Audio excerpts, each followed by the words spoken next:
বিসমিল্লাহির রহমানির রহিম। আসসালামু আলাইকুম। চলে আসলাম নতুন আরেকটা ব্লগ নিয়ে। তো ব্লগটা দেখতে থাকুন।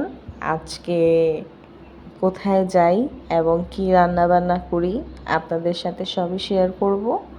তো এখানে আমার লাউ দিয়ে টমেটো দিয়ে চিংড়ি মাছ দিয়ে রান্না করছি। তো আপনাদের সাথে দেখাতে পারিনি কিভাবে রান্না করলাম। তো আমি রান্নাটা শেষের পর্যায়ে প্রায় তখন আমি ভিডিওটা অন করেছিলাম আর বেগুন ভাজা ভেজে নিচ্ছি। আর এখানে আমি একটু ঝাল ঝাল করে মশলাটা কষিয়ে নিচ্ছি। এখানে আমি চিকেনটা বেবি পিস করে নিয়েছি, এটাকে একটু রোস্টের মতো রান্না করব। তো এটাও আমি দেখাতে পারিনি কারণ আমার দুইটা চুলার মধ্যেই আমি খুব তাড়াতাড়ি রান্না করছিলাম কারণ আজকে একটু বের হব। তো এখানে ডালটাও আমার হয়ে গিয়েছে প্রায়, আমি বাগার দিয়ে নেব।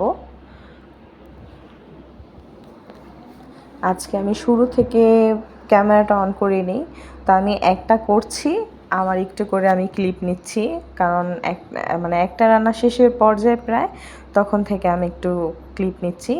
তো এই তো দুপুরে খাওয়া দাওয়া করে বের হয়ে গেলাম। আর কোথায় যাচ্ছি, কি কিনতে যাচ্ছি সাথে থাকুন। তা আজকে যাচ্ছি ফার্নিচারের দোকানে, তো সাথে থাকুন, দেখতে থাকুন। তো এই যে চলে আসলাম ফার্নিচারের দোকানে। এখানে তারা নিজস্ব তাদের কারখানা, এই যে এখানে দেখতেই পাচ্ছেন সেগুন কাঠ, মেহগনি কাঠ, অনেক ধরনের কাঠ রয়েছে। তবে এরা একটু বিশ্বস্ত মানুষ, যেটা দিবে বলে দিবে আর ভালোই হয়, তাদের থেকে নেওয়া হয়েছে। তো আমি পুরো ভিডিওটা আপনাদের সাথে শেয়ার করতে পারিনি, আমি যতটুকু পেরেছি ততটুকুই শেয়ার করছি। তো এখানে অনেক তাদের কয়েকটা শোরুম রয়েছে। তো এখানে কিছু কিছু দরজা, তারপর ফার্নিচারও দেখেছিলাম, তবে সে সময় আমি পুরো ভিডিওটা নিতে পারিনি, একটু ব্যস্ত ছিলাম। তো এখানে আমি যতটুকু পেরেছি আমি ভিডিওগুলো ধারণ করেছি। এবং আপনারা সবাই আমার চ্যানেলটাকে সবাই সাবস্ক্রাইব করে দেবেন এবং কমেন্টস করে জানাবেন ভিডিওগুলো কেমন হয়। আর না টেনে পুরো ভিডিওটা দেখতে থাকবেন।